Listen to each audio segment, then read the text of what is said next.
pas le premier à être surpris, d'autant plus que quand on lit les interviews qu'elle a données, etc., elle semblait vraiment motivée à l'idée de reprendre sa raquette et d'essayer de reconquérir sa place de numéro 1, d'essayer de gagner des titres. Et voilà, on savait tous que son coude allait être le gros point d'interrogation.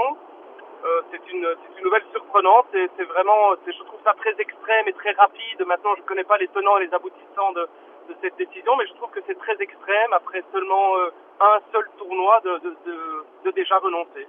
Est-ce que vous pensez qu'elle avait réellement ses chances de revenir au top niveau dans le monde du tennis?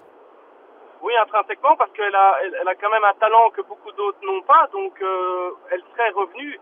Ça aurait pris quelques semaines, voire quelques mois pour retrouver un peu son rythme de match et ses habitudes et la gestion des émotions dans les moments importants. Mais je veux dire, tennistiquement et physiquement, la façon dont toutes les armes qu'elle a dans son jeu lui auraient permis de revenir très très vite. Donc c'est ça qui est vraiment surprenant, c'est qu'effectivement, probablement que son coude doit l'handicaper, mais peut-être qu'il y a une autre explication aussi derrière cette décision qui est lourde de conséquences pour le sport belge. Alors une dernière question par rapport à sa carrière, une longue carrière malgré tout, malgré son jeune âge. Quel est l'élément, vous, qui vous marquera dans la carrière de Justine?